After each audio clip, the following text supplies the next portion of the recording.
Bonjour Jean-Hubert Banvart. Bonjour, comment ça va? Ça va bien, merci. Alors vous êtes directeur commercial d'April Santé Prévoyance. Quelle est la position d'April sur le courtage? Quelles sont les problématiques auxquelles vous êtes confrontés? En bref, comment vous accompagnez les courtiers?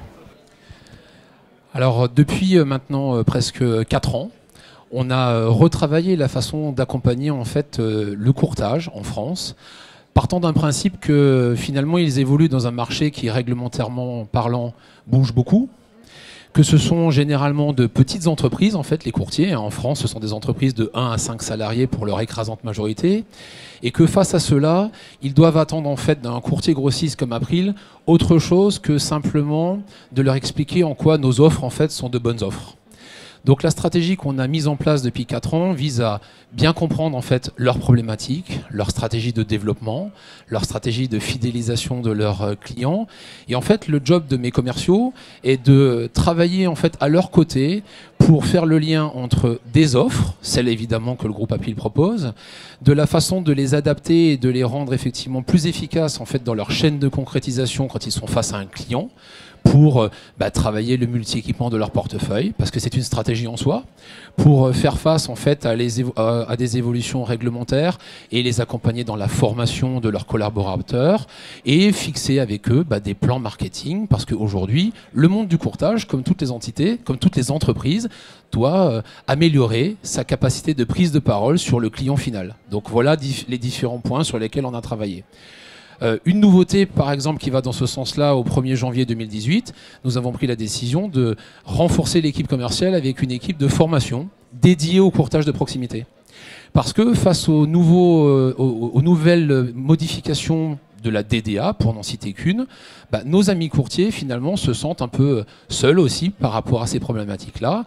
Et vous voyez, en fait, notre job, c'est de rester très partenaires dans leur stratégie de vente, comme un coach qui les aide en fait à se développer, qui s'appuie sur l'ingénierie des offres Made in April, l'ensemble des solutions qui les aident à avoir un parcours de souscription qui leur permettent de concrétiser davantage et mieux, et puis de leur donner tous les aspects autour finalement de leur métier qui les accompagnent de la réglementation jusqu'à la démarche commerciale. C'est ça finalement en fait notre boulot aujourd'hui face au courtage en France.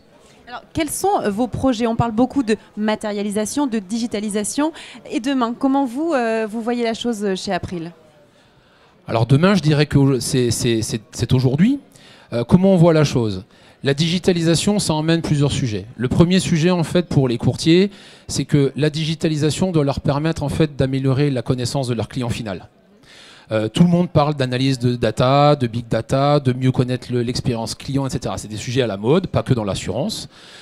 Nous sommes partisans effectivement de dire que dans l'assurance, qui est un métier de proximité, qui est un métier de relation commerciale, la digitalisation ne veut surtout pas dire supprimer en fait la relation commerciale one-to-one, parce que le produit d'assurance n'est pas un produit comme les autres.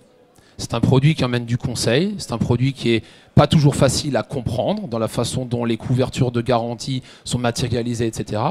Donc la digitalisation doit être d'abord un formidable outil qui permet au courtier d'aller plus vite dans sa démarche de vente, parce que la pression économique et les clients sont pressés, veulent que ce soit facile à souscrire. Il faut un transfert entre finalement ce qu'ils vivent dans leur quotidien en tant qu'individus, et quand ils achètent un produit réglementé, ils veulent que ce soit aussi simple à souscrire. Donc la digitalisation doit nous permettre d'aller plus vite dans la souscription. Mais par contre, ça ne suffit pas. La digitalisation doit répondre encore au moins à 2 objectifs. Le premier, c'est d'améliorer la connaissance que le courtier a de son client. Pourquoi? Parce que le troisième objectif, c'est de les mettre dans un cadre réglementaire complètement sécurisé.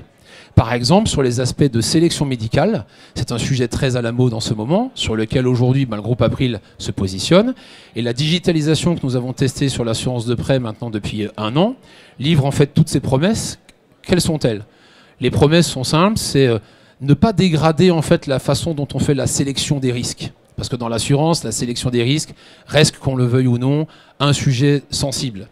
La digitalisation doit en fait permettre de faire en sorte que les irritants, les périodes de rupture dans la relation commerciale, quand il faut déclarer effectivement des pathologies ou ce genre de choses, ça peut être perçu comme assez abrasif quand on est un client final finalement, parce qu'on a plus ou moins envie d'en parler, plus ou moins envie de se dévoiler.